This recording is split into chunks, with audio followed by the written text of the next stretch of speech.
There's a shakedown out on the sidewalk. There's a bust out in the West End. I'm looking in the mirror, just trying to find a friend.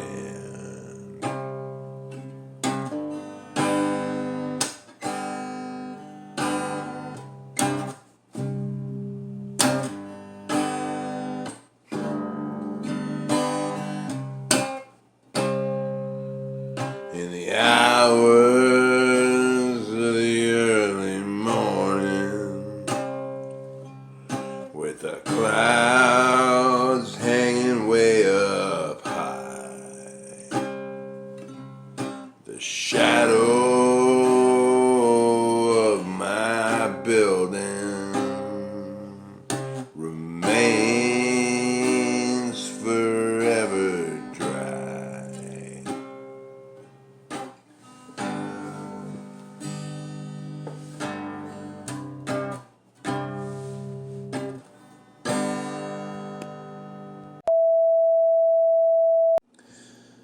Good day, everybody. Welcome back to the Dirty Pat Walsh channel on YouTube with me, your host, Dirty Pat Walsh. On a Friday afternoon where the weather is fluctuating between pouring rain and blazing sun.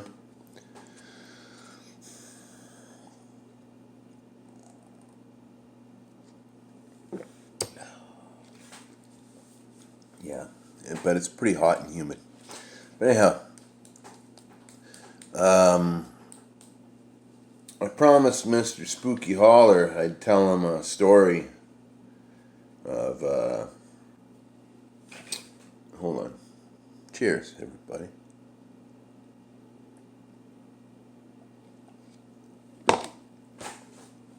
Blah. All right. Let's just get sorted here. Cheers.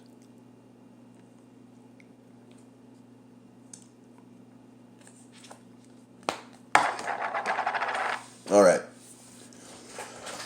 Yeah, Mr. Spooky Holler left a comment on a recent video I made saying that something like I should have been in "Oh Brother, Where Art Thou" or something like that. It had something to do with that. Sorry, Spook, I can't remember the actual thing you said, but it was something to do with that. And I told him I'd tell him a story related to that.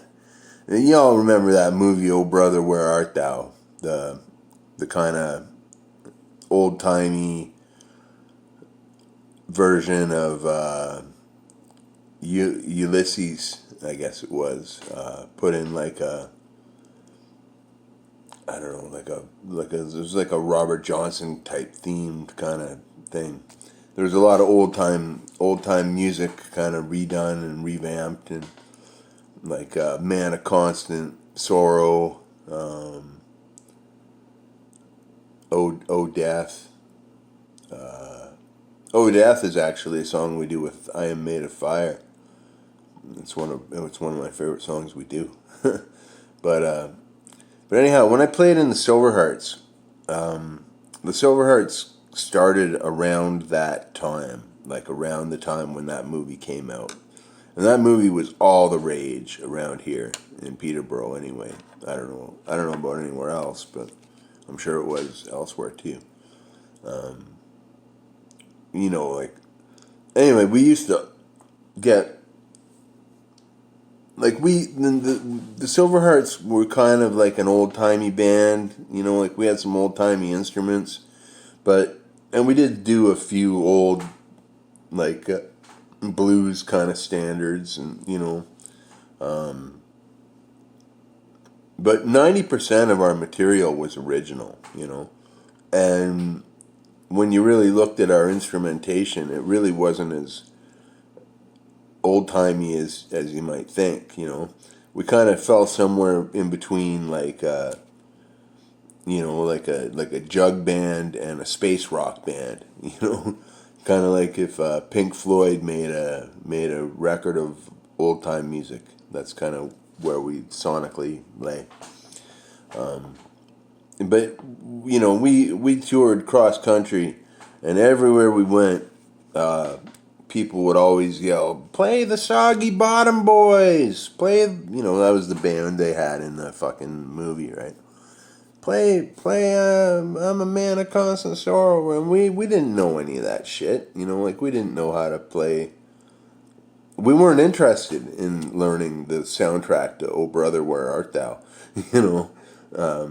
It was whatever. It just wasn't. It wasn't our bag, But we would get requests for this shit everywhere we went, and we get it all the time here in Peterborough. We did this weekly gig at this bar that doesn't exist anymore called the Montreal House, and we had a house gig there for 7 years, playing every Wednesday night. It was fucking a great gig, man. This place was packed every Wednesday night, often with a lineup. So it was a good gig, But anyhow, we're playing one night, and this guy, he was like a suit and tie guy, I don't know what his deal was, but he was fucking hammered as hell, and he's like standing at the front of the stage. Now the stage was about as high as this fucking yogurt container off the ground, right? We were kind of like just in the audience almost. And he gets right up in my face and he's like, "Play the Soggy Bottom Boys!" And he just kept going off on it, right? And we just ignored him because we don't play that, And so we're just trying to get through the song we're playing. And he gets right up in my face, man, and he starts screaming at me. "So you think you're the fucking boss around here? You think you're in fucking charge, buddy?" Like going off as if we were his employees or something like that, telling me, or telling the band essentially, asking, like, questioning our authority, saying, "You work for me. You're going to play what I want you to play," kind of thing, right? Fucking pissed me off, man. And anyway, he was fucking hammered as hell. I think he fucking fell down. I don't know what the fuck happened to him. But it was a really weird experience. I've been on stages now for about 30 years, and had to deal with lots and lots of different kinds of heckling, or it just happens, right? People heckle you, or people, whatever. There's great things about performing live, and there's things that suck about it, and that's the one thing that kind of sucks, is people get drunk and they get up in your face if they want you to do something that you're not doing, So I thought that was really weird. This guy freaking out on me, essentially telling us that we worked for him and we were going to do what he fucking wanted us to do, but we didn't. But yeah, but that was something that just fucking carried on for about 2 years, the Soggy Bottom Boys. Play the Soggy Bottom Boys. We even had a band meeting about it at one point, I think. I don't remember. But anyhow, it was fucked up. So yeah, I told Spooky I'd tell him that story. Maybe it's not so eventful. I don't know, but it is what it is.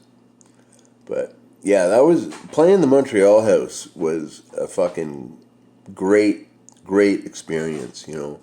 We played every Wednesday for about 7 years, and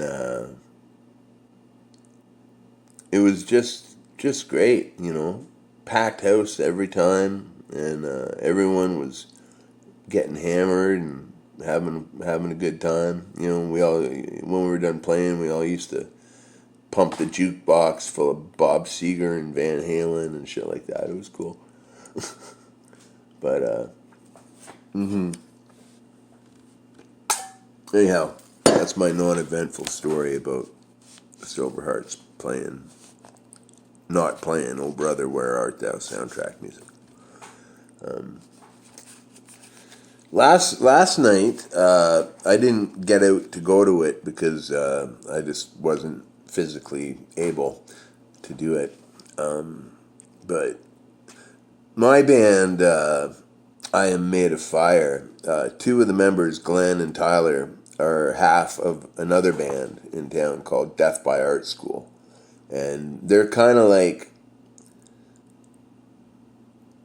if you had to, like, the way they get described is like a funny, queer Beastie Boys. You know what I mean? It's like Glenn and Tyler doing beats and samples and shit, and this guy Bradley and this other guy Patrick doing rapping over top of it, right?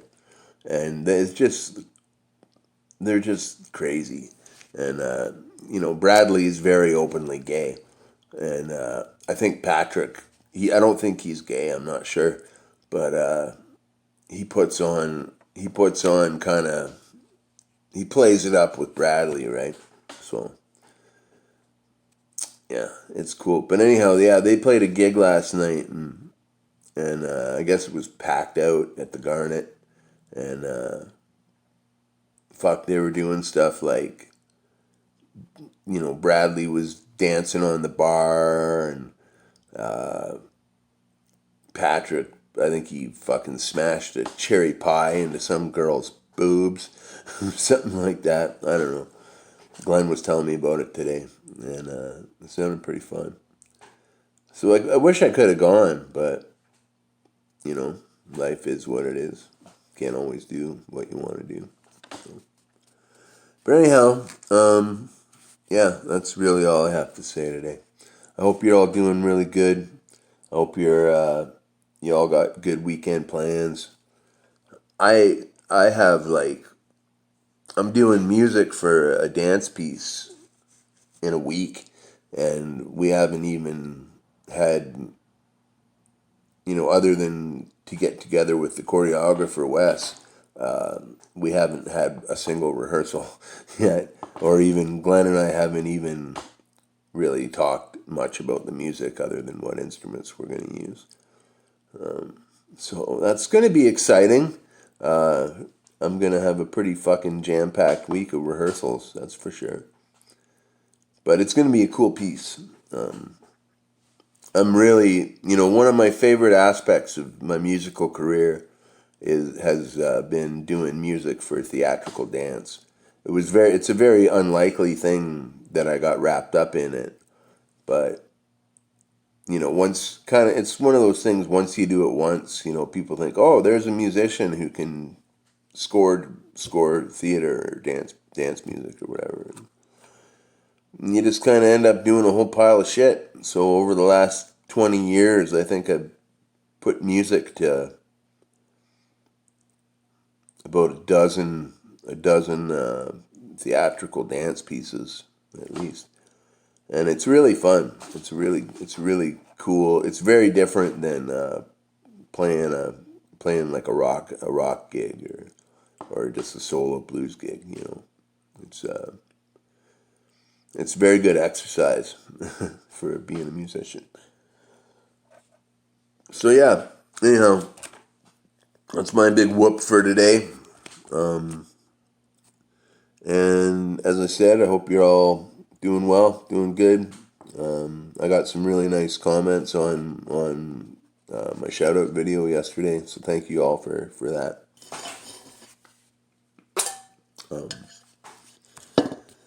And I guess I'll see you later here in the meth end of town. Oh yeah. Be well and stay free.